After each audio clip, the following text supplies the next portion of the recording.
दद्दू गिद्ध बहुत बूढ़े हो चुके थे। उनकी आंखों की रोशनी जा चुकी थी। वे अपनी आखिरी सांसें गिन रहे थे।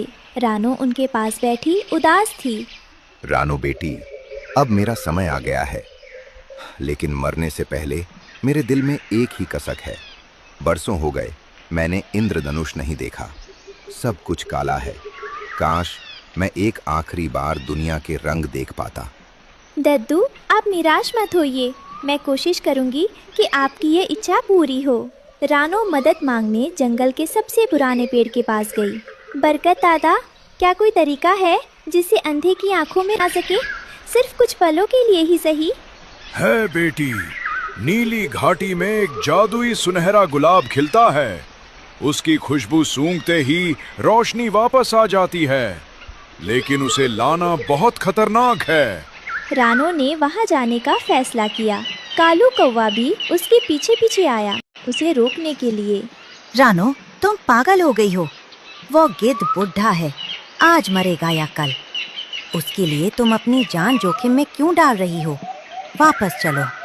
कालू भाई, दोस्ती का मतलब सिर्फ साथ खेलना नहीं होता, दोस्त के लिए जीना भी होता है। मुझे जाने दीजिए। गुलाब लाने के लिए रानो को ये खतरनाक पुल पार करना था। पुल हवा में झूल रहा था। पुल के कोने पर मोटे लाल चूहा बैठा था।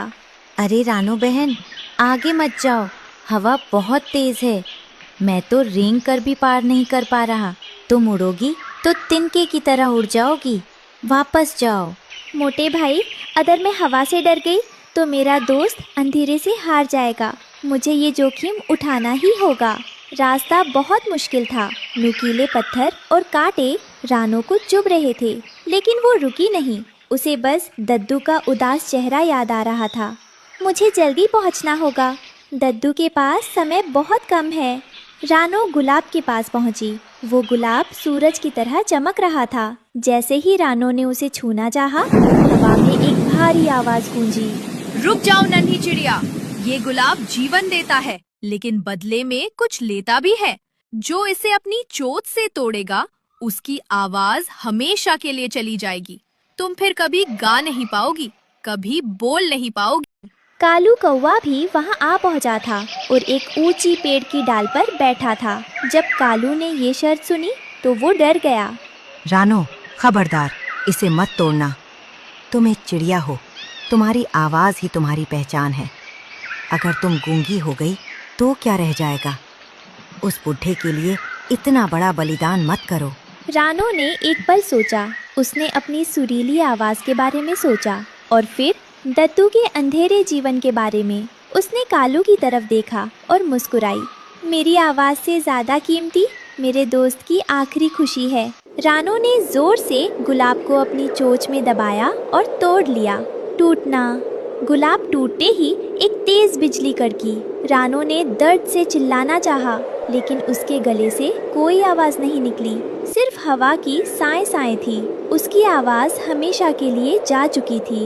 रानो, ये तुमने क्या किया? रानो मुंह में गुलाब दबाए बिजली की रफ्तार से उड़ी।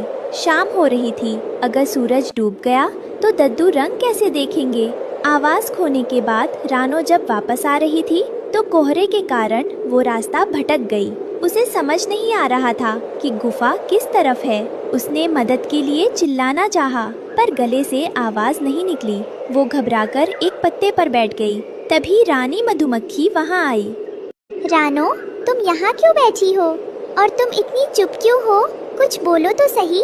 रानो कुछ बोल नहीं पाई, बस अपनी आँखों से इशारा किया और गुलाब दिखाया। रानी मधुमक्खी समझ गई कि कुछ गड़बड़ है। चिंता मत करो रानो, मेरे पीछे आओ, मैं तुम्हें रास्ता दिखाती हूँ। रानो गुफा में पहुंची। उसने वो महकता हुआ गुलाब दद्दू की नाक के पास रख दिया। दद्दू ने एक गहरी सांस ली। ये खुशबू, ये तो जीवन की खुशबू है। धीरे धीरे दद्दू की बंद पलकें खुली। उनकी पथराई आंखों में चमक आ गई। दद्दू ने सामने देखा। डूबता हुआ सूरज आसमान में लाल, नारंगी और बैंगनी रंग बिखेर रहा था। रानो, देखो कितना सुंदर है ये संसार। लाल, पीला, नीला। मैंने देख लिया बेटी, मेरी आत्मा तृप्त हो गई। रानो, कुछ बोलो बेटा। मुझे तुम्हारी आवाज सुननी है। एक आखिरी गाना सुना दो। रानो गाना चाहती थी, पर वो बेबस थी। वो सिर्फ दद्दू के सीने से लगकर रोने लगी। कालू वहां खड़ा रो रहा था। दद्दू, रानो अब कभी नहीं गा पाएगी।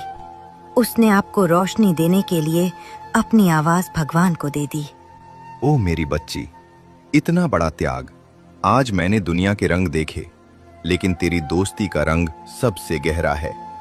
दद्दू ने मुस्कुराते हुए प्राण त्याग दिए। अगली सुबह हो गई। दद्दू गिद्ध जा चुके थे। जंगल के सारे पक्षी सुबह की सभा के लिए जमा थे। हरिया तोता ने रानो को देखा। रानो बहन, सूरज निकल आया है। रोज की तरह अपनी सुरीली आवाज में सुबह का गीत गाओ। तुम्हारे गाने के बिना हमारा दिन शुरू नहीं होता। रानो ने गाने के लिए चोंच खोली, लेकिन कोई स्वर नहीं निकला। उसकी आंखों से आंसू गिरने लगे। पूरा जंगल शांत हो गया। हरिया भाई, रानो अब कभी नहीं गाएगी। उस अंधे गिद्ध को दुनिया के रंग दिखाने के लिए इसने अपनी आवाज हमेशा के लिए खो दी है। सूरज की पहली किरणें जब रानो के आंसुओं पर पड़ी, तो पूरा जंगल एक अजीब सी शांति में डूबा हुआ था। रानो अपनी खोई हुई आवाज के दुख में सिर झुकाए बैठी थी। तभी अचानक आकाश में वही दिव्य गूंज सुनाई दी जो नीली घाटी में सुनाई दी थी। रानो, तुमने दोस्ती के लिए अपनी सबसे प्रिय वस्तु का बलिदान दिया है। तुम्हारी आवाज भले ही चली गई हो, लेकिन तुम्हारी निस्वार्थ भावना ने स्वर्ग का दिल जीत लिया है। जैसे ही ये आवाज शांत हुई, अचानक रानो के पंखों से एक सुनहरी चमक निकलने लगी। वो जैसे ही उड़ी, उसके पंखों की फरफराहट से संगीत की एक ऐसी मधुर धुन निकलने लगी जो जंगल के किसी भी पक्षी के गाने से कहीं ज्यादा सुरीली थी। वो अब बोल नहीं सकती थी, लेकिन वो जब जब अपने पंख फैलाती, हवाओं में वही इंद्रधनुषी संगीत गूंज उठता जो दद्दू गिद्ध ने अपनी आखिरी सांसों में महसूस किया था। मोटे लाल चूहे से लेकर बरगद दादा तक सब मंत्रमुग्ध होकर उसे देखने लगे। रानो, तुम्हारी खामोशी ने तो पूरे जंगल को सुर दे दिए।